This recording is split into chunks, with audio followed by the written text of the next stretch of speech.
Multiple campus organizations stormed the career fair earlier today to protest the Department of Homeland Security. What their motive was, straight ahead. Trump ally Roger Stone faced sentencing earlier today. What lies for his future later on. The United States refugee cap continues to decrease, and one local nonprofit organization is providing services to new Americans. With the temperatures dropping, stay tuned to find out if you'll need to bundle up for any plans that you have tonight.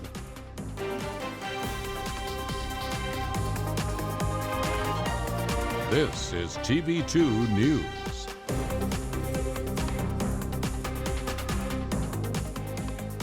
Student leaders stormed the annual spring internship and career fair today to protest the Department of Homeland Security.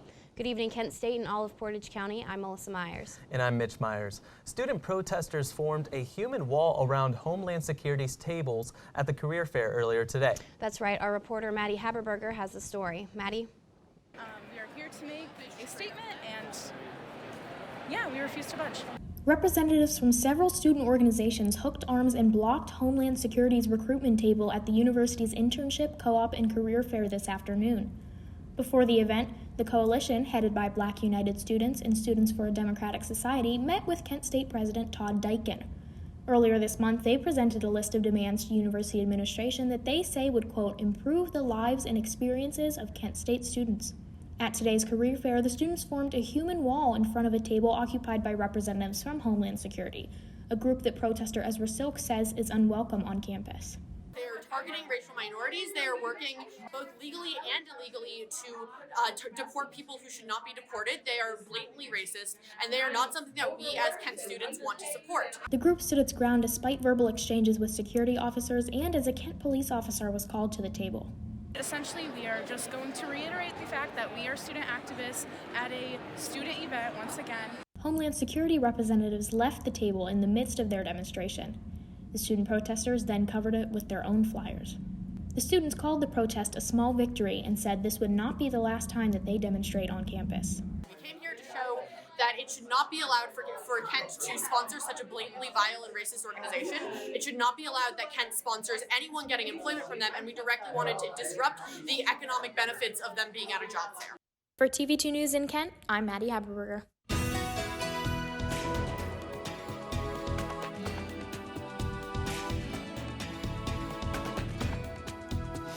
Hello everyone, I hope you're all having a great evening tonight. So how's the weather going to be looking? So as you probably noticed that we have had a lot of sun here today. However, it has been very cold. The temperatures are pretty low. But we've got clear skies, 22 right now, but like I just mentioned, it's very chilly. It feels like 11 degrees, so make sure you bundle up out there. Moving on to look at this evening, you are going to notice that the temperatures are going to be dropping slightly, and once the sun goes away, we're going to be seeing some clouds. It's going to be pretty cloudy, but by 12 o'clock here, you're going to notice that the skies are going to clear up for pretty much the rest of the night, as you'll see here soon, but the temperatures are going to drop even more. As you'll notice here, the temperature is going to be about an average of 17 degrees overnight with clear skies all throughout this evening. However, that's not even including the wind chill, so please make sure you bundle up and stay warm over this evening because it is going to be very chilly, you guys. Back to you at the desk. Thanks, Michael. Starting next week, expect for some traffic tie-ups in northern Summit County. As construction season opens, several ramps will be closing on State Route 8. Crews will also be working on the 2 right lanes of North Route 8. ODOT says the traffic changes are part of the multi-year reconstruction project. The construction is set to begin February 26th. And authorities are investigating a suicide at Summit County Jail. Deputies found the inmate unresponsive in his cell on Monday. Officials say the 35-year-old man was found in his cell with a bedsheet around his neck and secured to a bunk bed. The incident is still under investigation. However, officials believe the man died by suicide. An autopsy is currently being conducted. An inmate has been arrested this morning after escaping from the Stark County Regional Community Correction Center. 30-year-old Michael Fisher is one of 5 inmates who escaped from the center and is now the 3rd to be found. Authorities said he was located and arrested on Stark Street Northwest in Canton. 2 inmates, Jason Drake and Vincent Blanc, still remain at large, and the public is asked to contact police with any information. The Canton Police Department is currently searching for 4 juveniles wanted for assaulting and robbing a teen with autism. Police said the 18-year-old boy was playing basketball Monday afternoon at Waterworks Park on West Washington Boulevard when the suspects assaulted him and took his headphones. A witness then pulled their vehicle onto the court and honked as the suspects ran. Anybody with information is asked to contact Canton Police Detective Schaefer at the number at the bottom of the screen. And earlier today, the city of Cleveland held a press conference discussing the incentives offered to keep Sherwin-Williams' new global headquarters in the city. The company says it plans to invest at least $600 million into the 2 facilities, which will house more than 3,500 employees and add about 40 jobs. The city says legislation will be proposed to the Cleveland City Council on Monday to approve the incentives. 2 people suffer serious injuries after a hazardous materials incident at a Cleveland trunk company. According to officials, 1 employee went into a tanker truck to clean it and it was overcome in flames. Another man went to help and was also burned while doing so. The department declared the situation a hazmat and firefighters were able to pull the men out of the truck. Both men were taken by EMS and are in critical condition. The Ohio Supreme Court will hear oral arguments next week against the law prohibiting the use of firearms while under the influence. This case comes after a February case of 2018 where Frederick Weber was charged for cleaning his weapon while highly intoxicated. The argument says that this law goes against the right to bear arms. Judge Michael Powell says certain rights are constricted to serve a significant government interest, in this case, public safety. Arguments are scheduled for 9 a.m. on Tuesday. Now take a look at this. One Ohio woman attempted to break out of a Dayton jail. However, she didn't make it very far. 42-year-old Jessica Bloomershine tried climbing through the ceiling of Montgomery County Jail, all while other inmates and even officers were watching.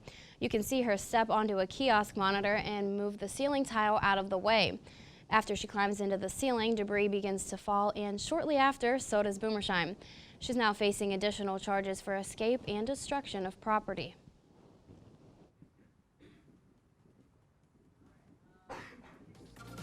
Coming up, the U.S. Department of State made an important announcement today in regard to the country of Iran.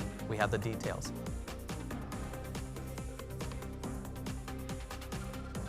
With the cold weather we've had here recently, is there a chance that we can be seeing some warmer temperatures in the near future? Find out in my full forecast.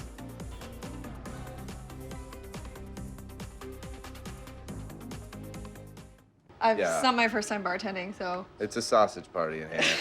It's fine. I'm very familiar.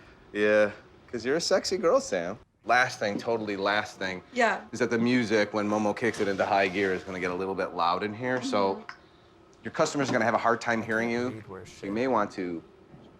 What? It was like Route North or something, I don't know. Yeah, it's because I was reading. I think I read too fast. They call me Prince like I'm royalty or something. But the places I've lived ain't no palaces. So I don't need grilled salmon or a new scratching post. Just give me a cardboard box and a can of tuna and we're good. Iranian. You can even change my name. I'm cool being the kitty formerly known as Prince. If I can read this straight there.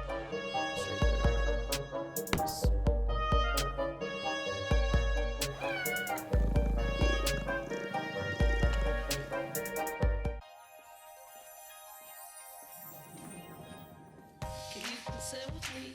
Imagine what you'd see if every child had a book to read. 'Cause every kid across the nation deserves a book to read, and we can make it happen right now. No, I don't know what you've been told, but kids with books learn so much more. So the mission is for us to get a book to each and every child. So let's join hands, book people unite, unearth hidden passion. Come on, we'll have a good time. Planting seeds of inspiration to motivate some magic. To change the writing on the wall, writing on the wall. And make a difference. One book can inspire a child. One book can be the first little thing that helps to change a life. People unite. Read to a child today and spark a lifetime of ambition. Today, the Trump administration is taking action to hold the Iranian regime accountable. I am announcing that the United States is sanctioning 5 senior regime officials under Executive Order 13876. The 5 officials being designated today have denied the Iranian people free and fair parliamentary elections. Just a day away from parliamentary elections, the U.S. has tightened sanctions on Iran. These will target U.S. assets belonging to those individuals and prohibit them from any business in the U.S. Along with the sanctions, 7,000 potential candidates were blocked from running in the elections for tomorrow. Now for tomorrow, which included many sitting lawmakers. This election follows months of anti-government acts protesting economic conditions and 6 weeks after the drone strike that killed Iranian General Qasem Soleimani. 2 passengers who were on the quarantine Diamond Princess cruise ship have died from coronavirus. According to Japan's health ministry, the passengers died a week after test results confirmed they were infected with the virus. They are the first 2 passengers on the cruise to die during the outbreak. The cruise ship has been under quarantine at a port near Tokyo since February 3rd. I think the hardest part is just the uncertainty of every day. I mean, you just don't know what's going to happen next, and you don't know if they're going to come knocking on your door to take you to the hospital because you have coronavirus, or you don't know how you're going to get home. I think those were the biggest things. We just had to really go with the flow day to day. When we got on the plane, they really hadn't tested us other than a questionnaire and taking our temperature. And, you know, we know now that the COVID-19 can be asymptomatic. So really, we feel that we were exposed to the virus while we were on the plane ride. Hospitals across the U.S. are preparing for the coronavirus outbreak to become a global pandemic. This comes at a busy time for hospitals as they battle the seasonal flu, which has more than 26 million cases across the nation. According to U.S. doctors, a larger spread of the coronavirus could overwhelm emergency rooms and cause a shortage of medical supplies. In the last 7 weeks, the virus has killed over 2,000 people in China.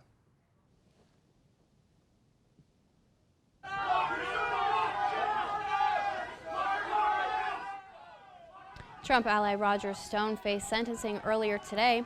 He will face 40 months in prison for lying to Congress and threatening a witness regarding his efforts for Trump's 2016 campaign.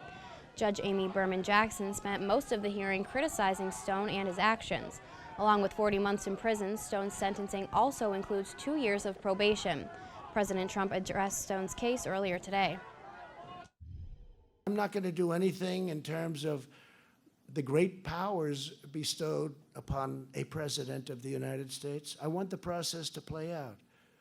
I think that's the best thing to do, because I'd love to see Roger exonerated, and I'd love to see it happen, because I personally think he was treated very unfairly.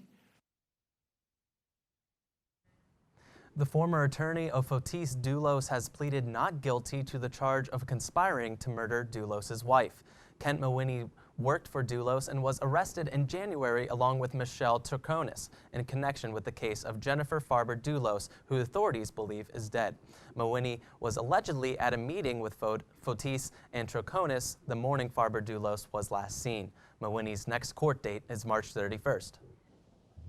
And the jury of Harvey Weinstein's rape and sexual assault trial began its 3rd day of deliberations today. The jury will review Paul Felder's testimony, who was the first witness to challenge one of the victim's claims. Jurors will also look at PowerPoint slides from the testimony of a forensic scientist who studies the behavior of sexual assault victims.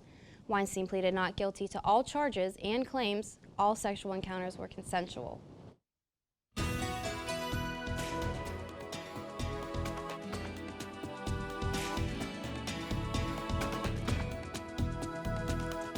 Hello everyone, how are you doing today? So, how's the weather going to be looking across Northeast Ohio here? So you are going to notice that towards the north here by Cleveland and Sandusky, it's going to actually be colder than it is in the south. So 22 up in Cleveland, 23 up in Sandusky. But as you look down here towards Canton, with the exception of Worcester, it is going to be a little bit warmer over towards this end of Northeast Ohio. And as we move out here, you're going to notice that theme is reoccurring. You're going to notice that down there in Athens, 31, 29 in Cincinnati, which is a pretty drastic change compared to up near us in Akron here in Kent at 21 degrees. Looking at the 7-day here, looking at the 7-day, you're going to notice that that's that sun I was talking about. So it was very sunny today. However, it has gotten a little bit cloudier here this evening, but it's going to clear up overnight. We're going to be seeing a lot of sun. And luckily, the temperatures here are going to be really warming up. You're going to see it's going to be 46 on Saturday, 51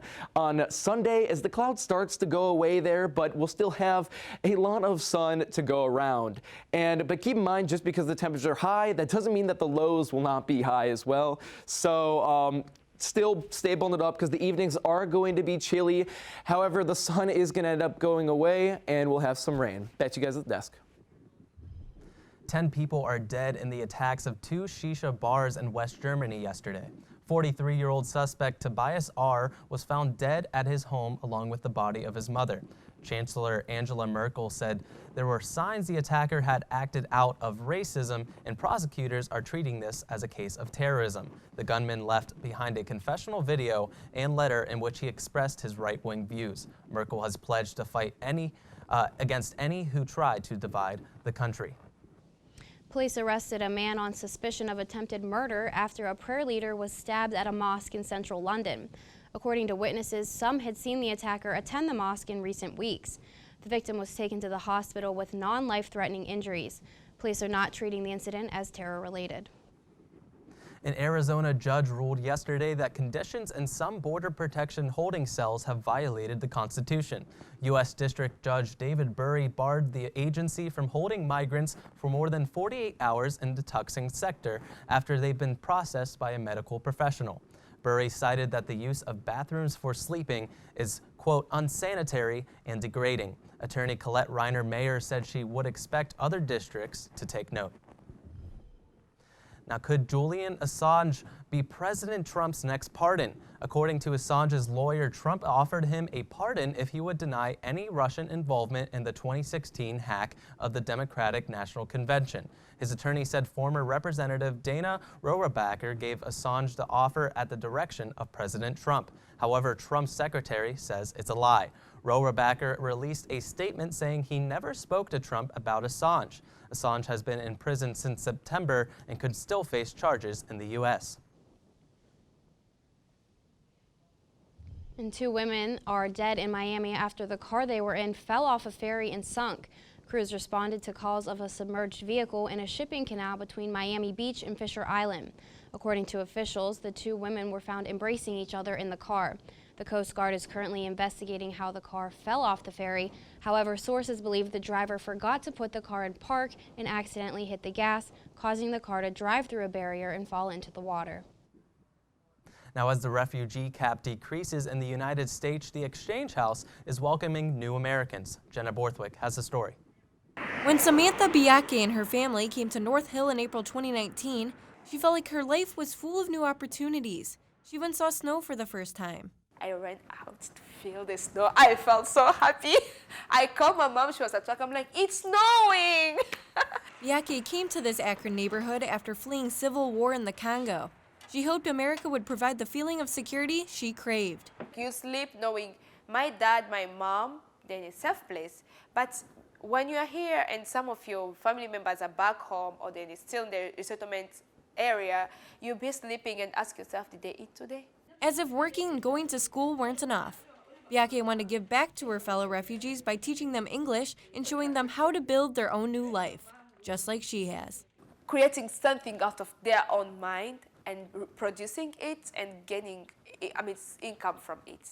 Biake's success is possible with the help of organizations like the Exchange House, a public space that celebrates diversity. And where we come in is just offering a space for that and offering any other sort of resources that we can in supporting their programs. The whole world is in one place. That makes it more beautiful. Since 2002, over 33,000 refugees from 58 countries have resettled in Ohio, over 2,000 of those here in Akron. However, under the Trump administration's policies, Refugee numbers have been reduced to less than 1/3 of what they were under Obama. Funding has been drastically reduced as well. We actually do have, capacity to take a lot of people in. And also they don't understand the impact that the U.S. has had in other countries to perpetuate, more displaced people. Despite the current administration's agenda, Governor Mike DeWine says he wants to allow more political and religious refugees into Ohio. And the city of Akron says this is something they encourage. They tend to be entrepreneurs, they're hard workers, and that's part of why we want to be a welcoming city. They really do bolster this economy, they increase diversity, and overall it's just good for the city. Biaki hopes to stop common stereotypes of refugees and wants the public to know one thing. People should believe in refugees and welcome them because there's a positivity in them. There's something big in a refugee that people need to explore. Reporting for TV2 News, in Akron, I'm Jenna Borthwick. Governor Mike DeWine honored a very special person today in regards to Black History Month. Find out who this person is and why they received a Distinguished Medal of Service. Several Kent State sports were in action last night in a big-time upset in the college basketball world. Stay tuned for more.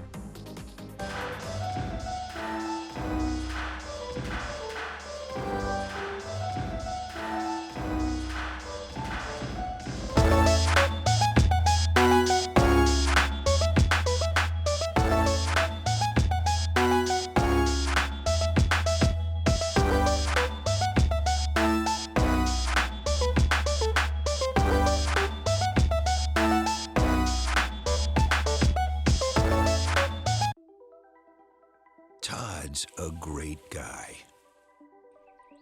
I mean, look at him.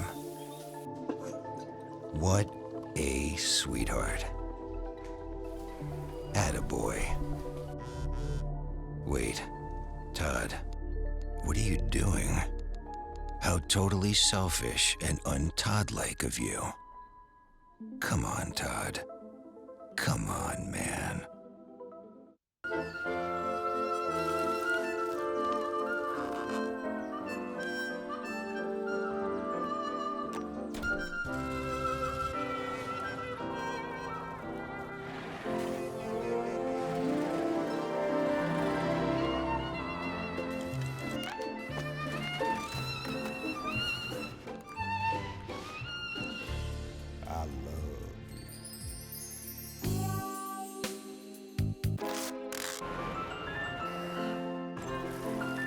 Can we get strawberries? Okay.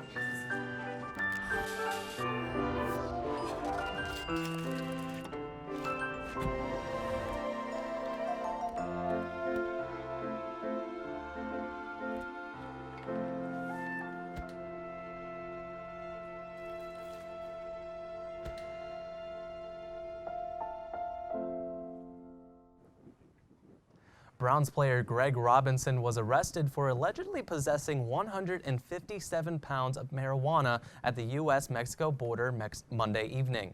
Robinson and free agent wide receiver Quan Bray approached a Sierra Blanca checkpoint when a U.S. Border Patrol canine unit alerted their vehicle. They have been charged with conspiracy to possess with intent to distribute marijuana. Robinson is said to become a free agent after spending the last 2 seasons with the Browns. And now, your TV2 Sports Report.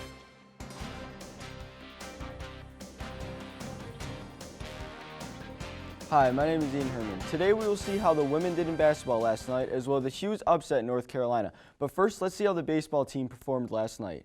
Kent State baseball team faced the #1 team in the country, the Miami Hurricanes. The Flashes came up short as the Hurricanes routed for a 12-0 victory. Kent State was only able to muster up 4 hits on the night, with shortstop Grant Vera leading the team with 2 hits. The Hurricanes were able to get a hold of the ball 11 times, along with batters getting walked 8 times. The Flashes fell to 2-2 in the young season. The Flashes' next matchup is a 3-game series against Florida Gulf Coast University, starting on Friday in Fort Myers. Kent State women's basketball traveled to Mount Pleasant, Michigan to take on Central Michigan. The Chippewas are the #1 team in the MAC with a record of 13-4 after defeating the Golden Flashes, 71-58. Kent State falls to 7-6 in the MAC with 5 games remaining in the season. Central Michigan won the MAC tournament 2 years ago and are looking to win another championship. Kent State was led by Lindsey Thal and Megan Carter, who each scored 14 points. The Flash's next matchup is senior night this Saturday against Miami University at 1 p.m. The Columbus Blue Jackets will host the Philadelphia Flyers tonight in a huge game that has postseason implications. The Flyers came out on top 5-1 2 days ago. Currently, the Flyers have the third divisional spot locked up with 73 points, while the Blue Jackets are currently out of the wild card with 72 points. A struggling Elvis Merzlikins will be in net for the Blue Jackets. Merzlikins is 0-3-2 in his last 5 games after a streak of 8 wins in a row and getting a shutout in 5 of those games. The game will begin at 7 p.m. And now we will head to North Carolina, where Duke took on NC State as the band is getting the crowd pumped up. We will pick it up in the first half. Markel Johnson goes behind the screen, wide open 3 and drains it. Later on, next possession, Markel Johnson again, some fancy moves, step back, bang, drains it. Up 15 early for NC State. Crowd is loving it here. Now Cassius Stanley picks up the ball, nutmegs the defender there, and hops his way in for the layup. He gets fouled there. He had 4 points on the night, and Coach K was not pleased with how this game was going. However, Markel Johnson, again, right at the end, heaves it up, and it goes in. And now in the second half here, Wendell Moore Jr. finds Vernon Carey Jr. down low, and he gets the tough and 1 to go. He had a huge night with 27, but it wasn't enough. And now Devin Daniels finds C.J. Bryce, who pump fakes not once, but twice, and he gets an and 1 himself. He had a huge night as well with 25 points. Several minutes later, Daniels defending, and Johnson gets a hand in the lane. He gets the dunk. He had led the night with 28 points, and NC State pulls up the huge upset, 88-66. That is all we have for sports for today. Back to you guys at the desk. Thanks, Ian. Governor Mike DeWine honored Westlake Colonel Guion Bluford today for his achievements throughout the state and country. Bluford flew 144 combat missions as a pilot with the United States Air Force. He's also made history by being the first African American to fly in space in 1983. Bluford was presented with the Ohio Distinguished Service Medal, which is Ohio's highest non-combat recognition for service.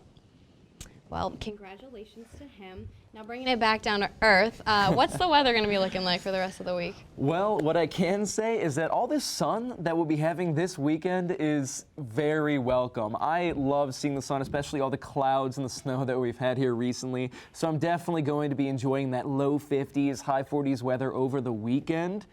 And so who knows, it might be great weather for wearing hoodies as well. So I'm definitely looking forward to wearing some lighter things this weekend.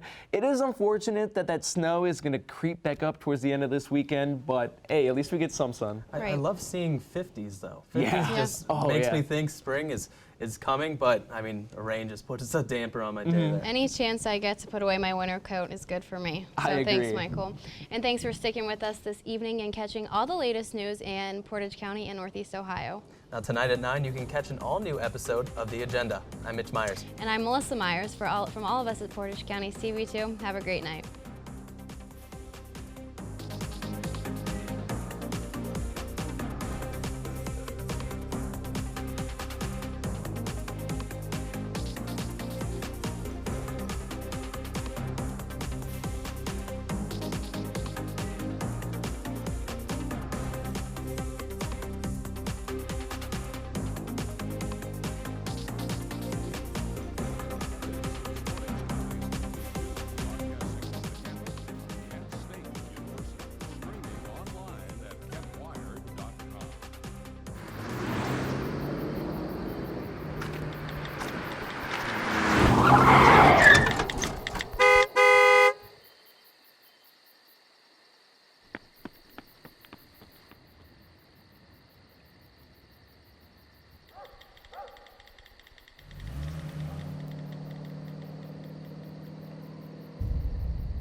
I adopted Bento in 2010 from a shelter. As it turns out, we have very similar personalities. And this cat makes me make art because he's always motivating me to take pictures of him, to draw pictures of him. He just is motivating artistically. It's just that simple. Well, he's my best friend, but a lot of people know him as Keyboard Cat.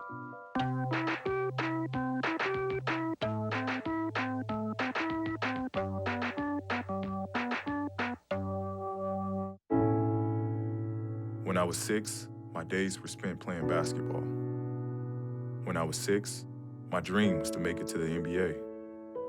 When I was 6, my mom had a stroke. I'm Paul George, and I want you to spot a stroke fast. F, face drooping. A, arm weakness. S, speech difficulty. T, time to call 911. Protect the ones you love. Spot a stroke fast. How can I help my daughter with her reading? Searching for help with Dachshund reading. No. Let me try. Sarah's bright, but when she's reading,